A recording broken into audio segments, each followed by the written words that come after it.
Welcome back. We now look at more follow-up questions on delays with infrastructure development programs and the role of the newly established Infrastructure Coordinating Commission led by the President. We pick up on the question from Mr. Greyling, the IDDA Alliance Shadow Minister of Energy.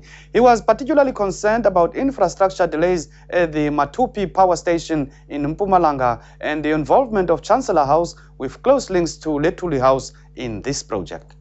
Now, this delay is primarily caused by Hitachi Power Africa not being able to fulfill its obligations to supply boilers in the specified time period, which will now delay the commissioning of this power station by over a year. This is the same company of which the AC's funding arm Chancellor House has a 25% stake in. So essentially, this massive conflict of interest is now threatening our energy security with dire consequences for our economy.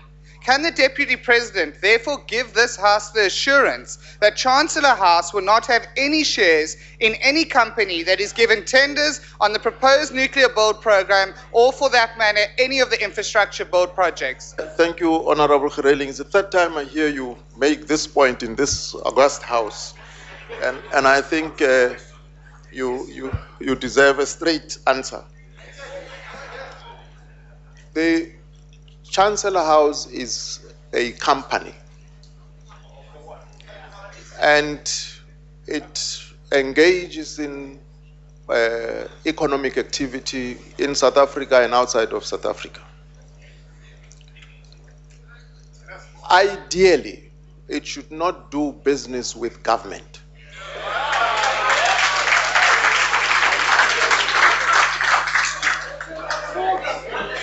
And so it should not do business with government at all.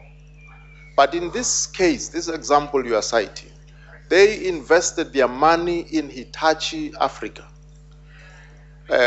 without knowing that Hitachi Africa is Hitachi Africa. No.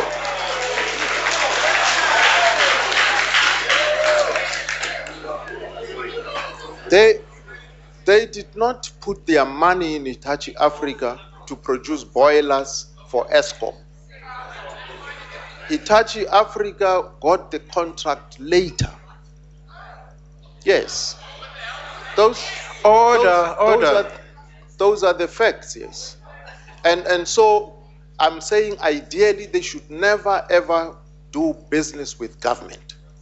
The market is large enough. They have lots of goodwill. They can do business anywhere and everywhere in the private sector. But investors, as you know, you put your money in a bank, and they put your money in a unit trust, and that unit trust puts money in a company. You have no control over that. Yeah. So what I'm saying is, where there is clear evidence of manipulation, we would be the first ones to say, let's deal with this here. We would be the first ones to say so, that here there is clear case and evidence of manipulation of processes. So that shouldn't happen. And we say Chancellor House should not do so. It should not do business in a way which gives it an advantage because it is an investment wing of the African National Congress. That shouldn't happen. Mr. Narend Singh of the Inkatha Freedom Party also welcomed the establishment of an Infrastructure Coordinating Commission. But will this commission also look into delays with schools and hospital building projects? I welcome the Deputy President's honest admission. I don't know whether it's about Hitachi, but the honest admission that there is a lack of coordination in terms of infrastructure development. And I think the Coordinating Commission has come sooner rather than later, and they say better late than never. However, Mr. Deputy President, we would like the assurance in this House that as they did in the 2010 World Cup, and they built infrastructure almost within 6 months, massive infrastructure, is there going to be serious attention paid to infrastructure like schools and hospitals? Because in the Eastern Cape, Honorable Deputy President, there are still mud schools, many, many mud schools. And we've been told by the Department of Basic Education that these would be completed by the end of March. But there is no way in hell, if I may use that word, Mr. Speaker, that it's going to be completed by the end of March. What is wrong with this department? Because the only partners that they get to construct schools are the DBSA and Itala. There are many other service providers with whom they can engage. In KwaZulu-Natal, there was a Divine Life Society. There was a KwaZulu-Natal Schools Project Trust. They built schools and classrooms at 1/5 the price that the department builds. And I think this committee, this commission should give urgent attention to these prioritized needs in our country. Thank you. Yes, indeed. I would want to assure this House that the strategic infrastructure projects will bring together the